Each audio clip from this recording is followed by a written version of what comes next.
Menangis di DPR. Kasus cukur rambut murid berujung hukum, guru SD minta keadilan ke DPR. Triwulandari tak dapat menahan tangisnya saat mengadukan nasibnya yang saat ini jadi tersangka ke Komisi 3 DPR RI, di Senayan, Jakarta, Selasa, 20 Januari 2026. Untuk diketahui, Triwulandari merupakan guru SD asal Kabupaten Muaro Jambi yang jadi tersangka kekerasan anak gara-gara mencukur rambut siswanya saat razia. Di hadapan Komisi 3, Wulandari menceritakan kasusnya bermula pada 8 Januari 2025 saat dirinya melakukan razia terhadap seluruh siswa kelas 1-6 SD. Wulandari mengatakan, kala itu ada 4 siswa yang terjaring razia lantaran rambut mereka diwarnai. 3 siswa kooperatif saat dipotong rambutnya, namun 1 diantaranya berontak hingga mengeluarkan kata kasar terhadap Wulandari.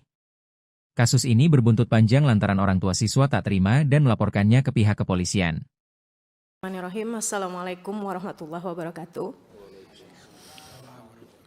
Yang saya hormati Bapak Pimpinan Komisi 3 dan Bapak-Bapak anggota yang saya hormati semuanya.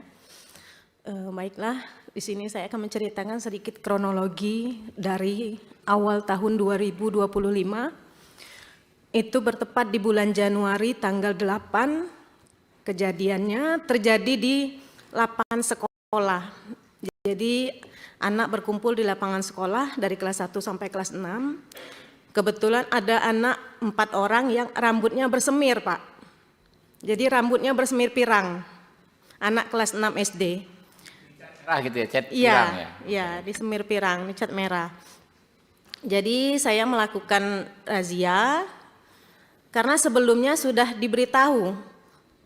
Sudah dikasih tahu bahwasanya yang dicat harus dicat hitam kembali seperti itu sebelum libur semester.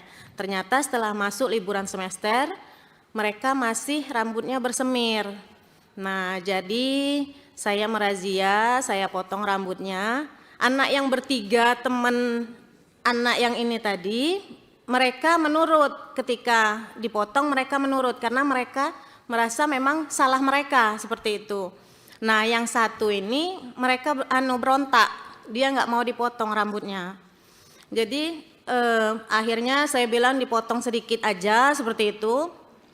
Akhirnya dia mau dipotong. Setelah rambutnya dipotong, dia putar badan itu ngomong kotor, Pak. Jadi setelah dia ngomong kotor, saya refleks, nabok mulutnya. Kamu ngomong apa? Orang tua di sekolah ini ya guru kamu, seperti itu. Kalau di rumah orang tua kamu ya orang tua kamu, tapi kalau di sekolah guru inilah orang tua kamu, seperti itu, Pak. Tapi tidak ada kejadian yang berdarah atau mungkin giginya patah atau seperti apa, tidak. Refleks 1 kali dan saya tidak pakai atribut apapun di tangan saya, seperti itu. Nah, dan anak itu masih masuk ke pelajaran selanjutnya. Jadi masih belajar sampai selesai, sampai pulang sekolah masih belajar. Jadi kejadiannya hari Rabu, pulang sekolah mungkin dia ngadu ke orang tuanya. Setelah itu orang tuanya ada datang ke rumah saya. Datang ke rumah saya, dia marah-marah ngomong, apa yang kau anuin dengan anak aku, kata gitu kan. Jadi saya jawab, duduk dulu bang, biar kita ngomong baik-baik kan gitu. Tapi dia tidak mau ngomong baik-baik, akhirnya marah-marah gitu. Sudah tuh sampai ngelontarin kata-kata kasar juga. Sampai dia balik, dia ngomong juga sama saya, mati kau kubuat, kata. Kalau udah secara kasar, secara halus, katanya kayak gitu, Pak. Jadi itu mengancam begitu orang tua, mati kau kubuat, kalau udah secara kasar atau secara halus? Iya, jadi pas hari Kamisnya kepala sekolah memanggil orang tua tersebut. Maksudnya biar mediasi, tapi hari itu saya tidak diperbolehkan ke sekolah sama kepala sekolah. Karena takutnya terjadi apa-apa sama saya gitu. Jadi kepala sekolah berbicara dengan orang tua tersebut, tapi orang tua tersebut tidak mau karena kami sudah mengadukan ini ke proses hukum seperti itu, tidak mau berdamai kayak gitu. Akhirnya dia adukannya ke Polsek Kumpe waktu itu.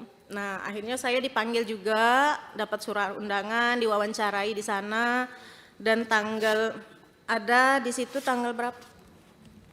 Melakukan mediasi di Polsek, sudah sempat juga melakukan mediasi di Polsek, sudah sempat, tapi memang orang tuanya juga tidak mau.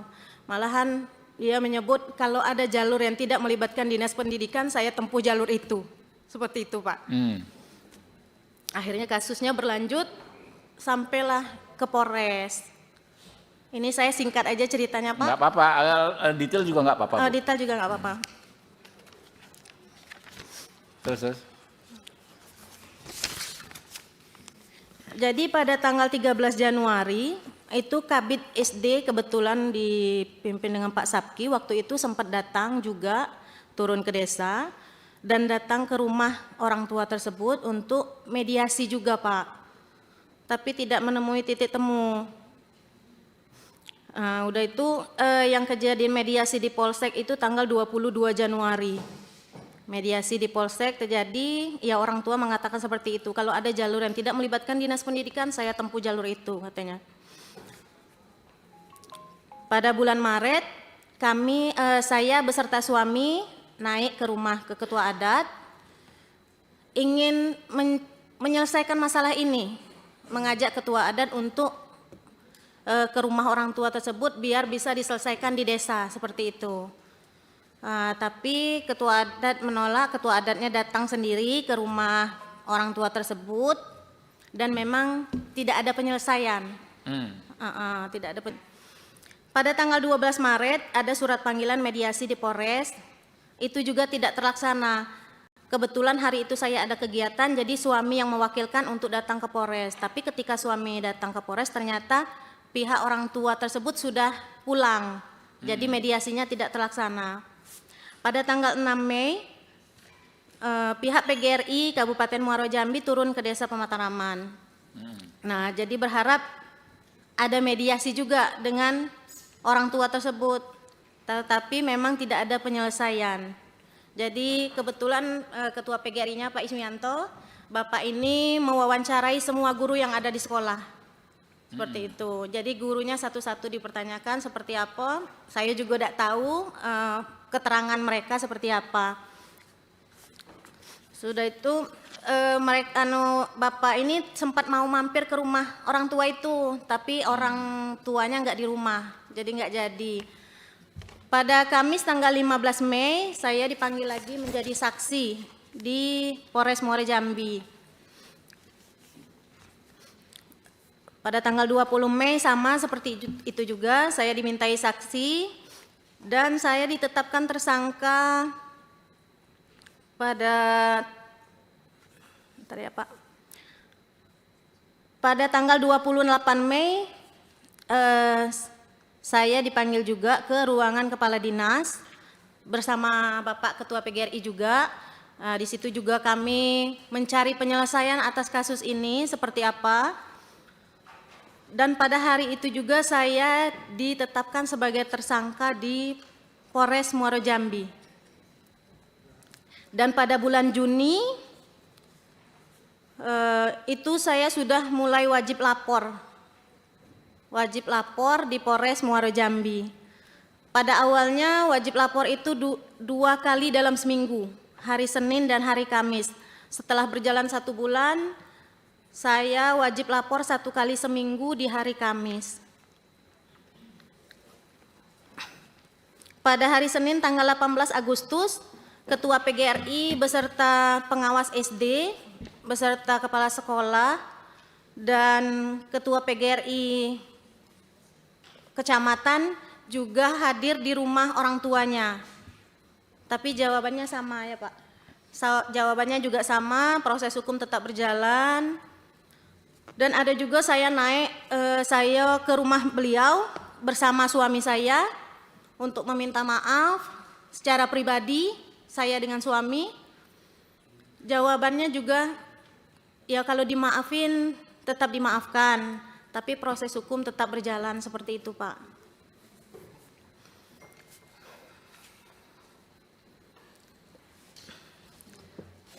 Dan pada tanggal 17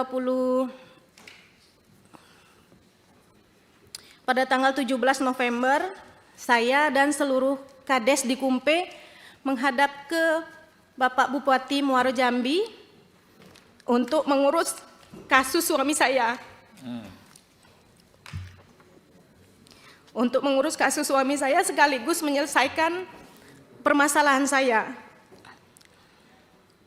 Jadi di situ disarankan untuk dengan Pak Bupati untuk menulis surat permohonan. Surat permohonan saya layangkan tanggal 25 November ke Kabak Hukum Muara Jambi. Dan pada tanggal 9 Januari kemarin saya diundang oleh Kesbangpol untuk menindaklanjuti masalah saya. Di situ saya disarankan untuk meminta maaf kembali sekaligus menulis surat permohonan maaf secara tertulis. Akhirnya saya naik lagi ke rumah beliau pada tanggal 12 Januari meminta maaf secara pribadi, meminta maaf dengan rendah hati, dan saya mengatakan jika ada yang bisa saya lakukan untuk menyelesaikan masalah ini, saya akan lakukan. Dan jika saya harus tidak mengajar lagi di SD itu, saya pun ikhlas. Saya bilang seperti itu dengan orang tuanya.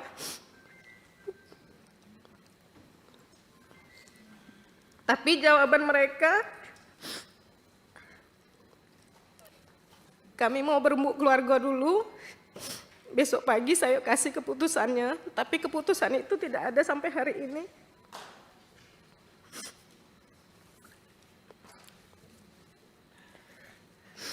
Jadi suami saya sudah ditahan dari 28 Oktober, hampir 3 bulan Pak. Dan saya menjalani ini dari 6 Juni, wajib lapor ke Polres, 1 minggu 1 kali. Jadi kalau dari pihak pendidikan, pihak Bupati memang sudah banyak membantu, tapi memang tidak ada penyelesaiannya seperti apa. Seperti itu Pak.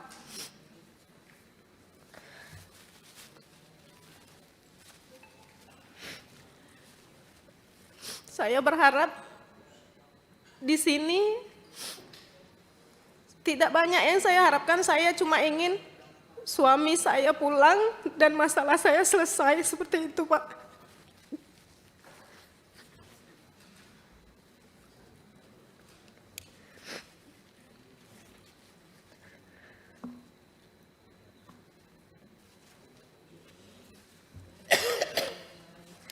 Terima kasih Pak. Oke, Bu. Mungkin Pak. Menangis di DPR. Kasus cukur rambut murid berujung hukum, guru SD minta keadilan ke DPR. Triwulansari tak dapat menahan tangisnya saat mengadukan nasibnya yang saat ini jadi tersangka ke Komisi 3 DPR RI, di Senayan, Jakarta, Selasa, 20 Januari 2026. Untuk diketahui, Triwulansari merupakan guru SD asal Kabupaten Muaro Jambi yang jadi tersangka kekerasan anak gara-gara mencukur rambut siswanya saat razia. Di hadapan Komisi 3, Wulansari menceritakan kasusnya bermula pada 8 Januari 2025 saat dirinya melakukan razia terhadap seluruh siswa kelas 1-6 SD. Wulansari mengatakan, kala itu ada 4 siswa yang terjaring razia lantaran rambut mereka diwarnai. 3 siswa kooperatif saat dipotong rambutnya, namun 1 diantaranya berontak hingga mengeluarkan kata kasar terhadap Wulansari. Kasus ini berbuntut panjang lantaran orang tua siswa tak terima dan melaporkannya ke pihak kepolisian. Bismillahirrahmanirrahim. Assalamualaikum warahmatullahi wabarakatuh. Yang saya hormati Bapak Pimpinan Komisi 3 dan Bapak-Bapak anggota yang saya hormati semuanya. Baiklah, di sini saya akan menceritakan sedikit kronologi dari awal tahun 2025. Itu bertepat di bulan Januari tanggal 8. Kejadiannya terjadi di lapangan sekolah. Jadi anak berkumpul di lapangan sekolah dari kelas 1 sampai kelas 6. Kebetulan ada anak 4 orang yang rambutnya bersemir, Pak. Jadi rambutnya bersemir pirang. Anak kelas 6 SD. Merah gitu ya, cat pirang ya? Iya, di semir pirang, di cat merah.